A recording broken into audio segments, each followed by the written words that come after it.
সিনেমায় আসার পর থেকে আমার পিছে লাগছে, আমার হাঁটুর সমান যোগ্যতা নাই আর আমার হিংসা করে। বান্দির বাচ্চার চেহারা দেখলে বমি আসে আমার। কি বলবো, খুব দুঃখজনক বলবো, খুব লজ্জাজনক বলবো, নাকি খুব মানে ঘৃণিত একটা অপরাধ বলবো যে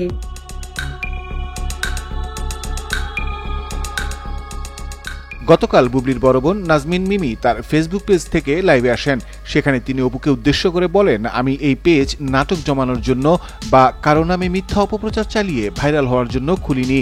বুবলির বড় বোন অপুকে উদ্দেশ্য করে বলেন, রিটায়ার্ড ও বয়স্ক মহিলা, একটা ওই যে ড্রামাটিক কোনো নাটক দেখিয়ে, সিনেমা দেখিয়ে বা মিথ্যা কোনো অপপ্রচার করে ভাইরাল হওয়ার চেষ্টা করে, হিট হওয়ার জন্য কিছু যে করে আমি লোক জমাবো, আসলে কিন্তু এটা ইন্টেনশন আমার কখনই ছিল না, এখনো নাই। তাহলে তো অনেক কিছু আছে, যেরকম অনেক রিটায়ার্ড যেসব মহিলারা, বয়স্ক মহিলা ধরেন যারা যা কিছু করে করে বেড়াচ্ছে, পিপলদেরকে নাচাচ্ছে, পিপলরা আবার এগুলা নিয়ে আবার খুব মজা পাচ্ছে, এবং তারা জানে, তারা দে ডু বিলিভ যে এগুলা করলে তারা হিট হবে, তাদেরকে কেউ একজন মনে রাখবে, তারা কিছু পয়সা পাবে মাসে ভাত খাওয়ার। ব্যাপারটা কিন্তু এরকম না। দেখেন, I am belonging a nice family, I have a family. আমার হাজবেন্ড আছে আলহামদুলিল্লাহ, আমার বাচ্চা আছে, আমার ফ্যামিলি, মা বাবা ভাই বোন সবাই আছে, আমার সারাউন্ডেড পিপল, আমার ফ্রেন্ড সার্কেল আছে।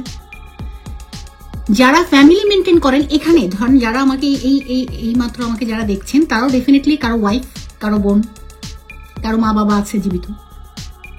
কিন্তু যাদের ধরেন হাজবেন্ড নাই, যাদের ধরেন চলার কোনো ওয়ে নাই, কোয়ালিটি নাই, এডুকেশন নাই, যাদের ব্যাকগ্রাউন্ড নাই, মা বাবা ভাই বোন যাদের নাই কারো, তারা কি করবে? যাদের কাজ করার কোনো ক্ষমতা নেই, মা বাবা ভাই বোন সবার চিরদিন থাকে না, ট্রু, বাট যাদের নিজস্ব কোনো কাজ করার অ্যাবিলিটি নাই, যোগ্যতা নাই, যাদের এডুকেশন নাই, যাদের টাকা নাই, কিছু নাই, ব্যাকগ্রাউন্ড নাই, তারা কি করবে? তারা একটা নীতিতেই বিশ্বাস করে, চলেন কিছু একটা দেখাই, লোক জমবে, কিছু পয়সা পাবো। এটা কিন্তু ওপেনলি তারা বলে বেড়াচ্ছে। এরকম হলে আমাকে নিয়ে যত ট্রোল হবে, আমাকে নিয়ে যত নাটক হবে, আমি কিন্তু তত হিট। এই যে অশিক্ষিত কনসেপ্টটা, এটা কিন্তু আমার নেই। আমি আপনাদেরকে ভেরি ক্লিয়ার করার জন্য এই কথাগুলো বলছি। মিমি আরো বলেন, আমি একটি সম্ভ্রান্ত পরিবারের মেয়ে, আমার স্বামী আছে, সন্তান আছে, আছে সংসার। ভাবুন, যাদের স্বামী নেই, সংসার নেই, তারা কি করবে? মিমি বলেন, এই ধরনের লোক একটা নীতিতে বিশ্বাস করে, চলেন কিছু একটা দেখাই, লোক জমবে, পয়সা পাবো। কিন্তু যাদের ধরেন হাজবেন্ড নাই, যাদের ধরেন চলার কোনো ওয়ে নাই, কোয়ালিটি নাই, এডুকেশন নাই, যাদের ব্যাকগ্রাউন্ড নাই, মা বাবা ভাই বোন যাদের নাই কারো, তারা কি করবে? যাদের কাজ করার কোনো ক্ষমতা নেই, মা বাবা ভাই বোন সবার চিরদিন থাকে না, ট্রু, বাট যাদের নিজস্ব কোনো কাজ করার অ্যাবিলিটি নাই, যোগ্যতা নাই, যাদের এডুকেশন নাই, যাদের টাকা নাই, কিছু নাই, ব্যাকগ্রাউন্ড নাই, তারা কি করবে? তারা একটা নীতিতেই বিশ্বাস করে, চলেন কিছু একটা দেখাই, লোক জমবে, কিছু পয়সা পাবো। এটা কিন্তু ওপেনলি তারা বলে বেড়াচ্ছে। এরকম হলে আমাকে নিয়ে যত ট্রোল হবে, আমাকে নিয়ে যত নাটক হবে, আমি কিন্তু তত হিট। এই যে অশিক্ষিত কনসেপ্টটা, এটা কিন্তু আমার নেই। আমি আপনাদেরকে ভেরি ক্লিয়ার করার জন্য এই কথাগুলো বলছি। লাইভ চলাকালীন একজন দর্শক বলেন, অপু বিশ্বাস নিজেই তো বুবলির নাম নিয়ে ভাইরাল হয়েছে। জবাবে মিমি বলেন, আমি ওই নোংরা নামটা উচ্চারণ করতে চাই না, এই নোংরা পলিটিক্সের মানুষ আমি না। অপু বিশ্বাস নিজেই তো বুবলির নাম নিয়ে ভাইরাল হচ্ছে, লিখেছেন Sadia Akter. It's all about you guys. এই নোংরা নামটা আসলে, ট্রাস্ট মি, আমি আসলে আমার লাইভে আমি চাইও না, বাট তারপরে আপনারা যারা লিখছেন, আপনারা বুবলিকে যারা ভালোবাসেন তারা লিখছেন, ইটস ওকে। বাট আসলে এইটা, this is not my subject. আমি এটাতে, এই নোংরা পলিটিক্সের মানুষ আমি না। আদারওয়াইজ আমি আরো আগে আসতাম। আমার ছোট বোন বুবলি এসছে 8 বছর আগে, আমি এসেছি 18, 19, 20 বছর আগে। সো তাহলে আরো কত কাহিনী ঘটে গেছে। আমি সবচেয়ে আনলাকি অ্যান্ড সবচেয়ে এটাকে কি বলে, দুর্ভাগ্যজনকভাবে আমি বলতে হচ্ছে যে মহিলাটা সবসময় এই যে এই ধরনের কথাগুলো বলে যাচ্ছে। আমি 2001 থেকে যখন আমি গান প্লেব্যাকে স্টার্ট করেছি, তারপরে শত শত গানের মাঝখানে কত নায়িকাদের লিপে আমার গান। আপনি দেখবেন যে মাধুরী হোক, সেটা শ্রীদেবী হোক বা যেই ওনারা যাদের গানগুলো গেয়ে লিপসিং করে মুভি করেছে, সেই শিল্পীদের প্রতি, সেই মিউজিক ডিরেক্টরদের প্রতি, সেই লিরিসিস্টদের প্রতি তাদের যে ডেডিকেশন, যে রেসপেক্ট, আমাদের বাংলাদেশে সেটা নাই, কোনোদিনও নাই, এটা কোনোদিন হবেও না। So I am not expecting this actually, but এটা একটা সিম্পল এক্সাম্পল চলে আসে। মিমি আরো বলেন, অপু বিশ্বাস হয়তো আমাকে ভয় পাচ্ছে, তাই আমার ফেসবুক পেজ হ্যাক করেছে। কয়টা পেজ হ্যাক করবে? পেজ তো চাইলেই আবার তৈরি করা যায়। দর্শকরা খুব ভালো করেই জানে কে কাকে দিয়ে হিট হয়। They are very much worried about us.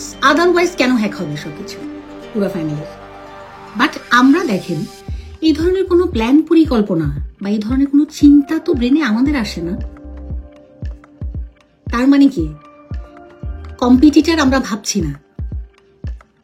যে যার জায়গা থেকে কাজ করুক না, যে যার জায়গা থেকে যেভাবে পারুক নিজেকে স্বচ্ছ সুন্দর রেখে একটা সম্মান বজায় রেখে কাজ করুক না। কারো কাজে কেউ বাধা দিবে, কারোটা কেউ আটকে রাখবে, কেউ ইজ ইট পসিবল? কয়টা পেজ হ্যাক হবে, কয়টা অ্যাকাউন্ট হ্যাক হবে, এগুলো তো রিক্রিয়েট করা যায়। How funny this is. এই যে আমি আমার কথা হচ্ছে, হ্যাঁ আমার আগে হাজার হাজার ফলোয়ার্সদেরকে আমি হারিয়েছি? No, I don't think so. তারা আসুক না আসুক, একদিন খুঁজে খুঁজে ঠিকই তারা আসবে। এই যে এখানে 29 people is just, this is my first. আমি কোনো পেজও দিইনি, কোনো কিছু না। আমি জাস্ট আপনাদের ভালোবাসায় কেন এসেছি, কারণ so many people are asking me, আপু is this your true page or এটা authentic? how could I know that? আমরা কিভাবে এটা বুঝবো যে আপনি? so this is the way. আমি জাস্ট বলছিলাম যে anytime anything can happen. দেখেন এটাও আবার কি হবে, বাট দেখেন আজকালকার মানুষ, জনগণ ভেরি স্মার্ট। যে মহিলার কথা বলছি ওই মহিলার থেকেও অনেক স্মার্ট আপনারা, অনেক এডুকেটেড আপনারা, অনেক পৃথিবী সম্পর্কে আপনারা জানেন, ভালো কোনটা মন্দ কোনটা, কে ফেক কি বানাচ্ছে, কে কেন হিট হতে চাচ্ছে, কে কাকে দিয়ে হিট হয়, এগুলো আপনারা খুব ভালো জানেন। তবে আমি একটা জিনিস আপনাদের রিকোয়েস্ট করব, এই যে যারা ভাগাভাগি হয়ে বিভিন্ন ধরনের কমেন্ট লেখেন, এই লেখেন, সে আপনাদের লাভটা কি? মানে আপনারা কারা, কেন করেন? আপনি কি ওনার কি হন? সিস্টার, ব্রাদার, হাজব্যান্ড, বয়ফ্রেন্ড কি হন? কি বুঝাতে চান? আপনারা কি ব্যক্তিগতভাবে কাউকে আমাকে চিনেন? আমার বাসায় এসে আমার সাথে এক টেবিলে বসে ভাত খেয়েছেন একবেলা? কি জানেন আমার সম্পর্কে বা বুবলি সম্পর্কে বা হোয়াট এভার? মানে এই যে ভাগাভাগি, কেউ একজন একটা মন্ত্র পড়ে দিল, ওইটা নিয়ে মানে চলতেই থাকলো, এটা কেন? আমি ওই দিন একটা ভিডিও দেখছিলাম, কে যেন সামহাউ ইউরোপ থেকে বা কোথাও থেকে এক ভদ্রলোক বলছে যে এই যে ভাগ, অমুক অমুক অমুকের ভাগাভাগি, দর্শক ভাগাভাগি, এটাকে কি বলে, ভক্ত, ফ্যান ফলোয়ার্সরা, এরা এরকম নাচে কেন? মানে উনি ওনার ভাষায় বলতেছিল যে এরা এরকম করে কেন? এরা কি, এই যে মহিলাটা যে এত কিছু করছে, এত শাস্তি পাচ্ছে, এত এখানে যাচ্ছে, এসব বুলি করার জন্য, অমুকের নামে একটা কথা বলার জন্য, অমুকের নামে একটা স্ট্যাটাস দেওয়ার জন্য, যে মানে অনেকে ডিবি অফিস পর্যন্ত যাচ্ছে, তারপরও তো হচ্ছে না। অপু বিশ্বাসের লিপসে আমি অনেক গান গেয়েছি বলেন মিমি, কিন্তু আমি বুবলির বড় বোন হওয়াতে আজ অপু আমাকে চিনেই না।